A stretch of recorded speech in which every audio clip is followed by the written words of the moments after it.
My News 26 and CCTV. It's high school basketball. Coming to you tonight from Cadillac High School.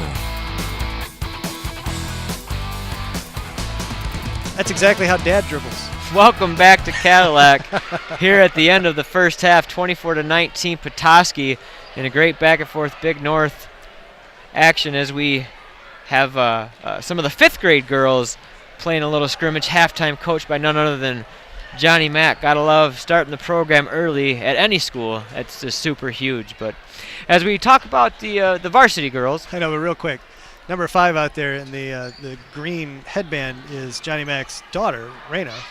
She dribbles just like he does, using an arm to hold off a defender. She's already played more defense than he ever has in his career. But we digress. And as we talk about the first half, Petoskey opened up that first quarter with an 11-2 lead. And Cadillac puts a run on them, to even the score, take the lead 13-11. And they did that in large part due to something that you saw, Jay, is by attacking more. And then as they were attacking, they had to loosen it up a little bit with a jump shot like Alexis Little did from outside, so great call on that. But then Petoskey kind of reasserted themselves, so to speak, by pounding it down low to Jalen Byers. So if you're Cadillac, what do you do next? You took everything I was going to say. I'm kidding. No, that's absolutely a great point. The thing that I like what Petoskey's doing is not only are they using Byers, who obviously is a very good player and accomplished down low, but it's forcing Kylie Christensen to expend a lot of energy defensively, and it's making it rough for her on the other end. Although Christensen does lead all scorers with 10 points, 2 of 2 from the line. She has made some hay down low, but honestly, a lot of that has been on loose balls, things she's just picked up randomly, rebounds and putbacks kind of thing. Vikings really haven't been able to get the ball to her on the block, and that's because the Northmen, as we mentioned earlier, they're basically what looks to me is running what's almost like an opposite, like 4-man, 1 zone.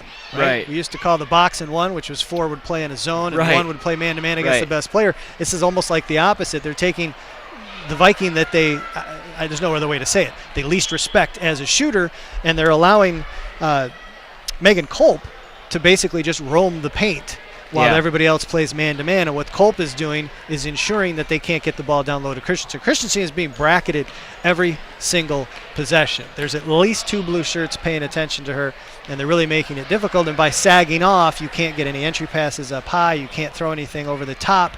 But what the Vikings did, as you mentioned, they started taking it to the hole. They started driving. They got to the line. They were 5 of 6 in that opening quarter. That jump-started them, gave them a 5-0 run to close that quarter, and then they started the next quarter with a 6-0 run to take the lead. And again, they did that by being aggressive. Alexis Little, the birthday girl, a couple of buckets in that second quarter with pump fakes and drives on the baseline. And I think from an offensive standpoint, we need to see that more. I do think they're going to have to knock down a shot or 2 from outside. They're going to have to knock down, not necessarily 3-pointers, but they're going to have to knock down a couple 15, 18-footers to force the Northmen to close out. And what that'll do is open up those driving lanes a little more. Now, defensively, that's a tough call because Jalen Byers right now is just abusing them down low. And we have seen Katie Holcomb make a couple of long-distance buckets. She's got 1 from 3, the only 3 in the game.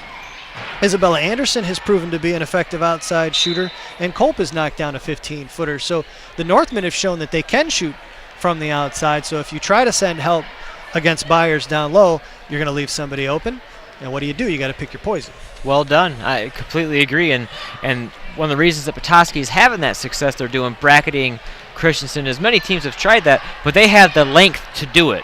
They're bothering her because they run 5'11", and they have those long reaches that we talked about. So that's one of the main reasons that they're having success that other teams haven't when trying to impose that same defensive scheme against Christensen. Yeah, this is my this Petoskey Northmen roster is reminiscent of my 2007 Northern Michigan Christian volleyball roster, 5'11", 6'1", 6'2", 6'1", 6'2". It's ridiculous. There's a ton of length. And like you mentioned, they are long. And those arms. And then you got the other ones. I mean, Sarah Lewis is only listed at 5'5", but she has been a terror defensively. She had to sit with the 2 early fouls, and that was largely, you'll notice, when the Vikings started to get some pressure. And when she came back out on the floor, they struggled to get to the rack again. Well, possession arrow is going to be Cadillac ball when we come back, and so we are going to mention High Point Cadillac GMC, Pizza Plus, and Cadillac Tire again as our sponsors tonight. And we will be right back with some third quarter action.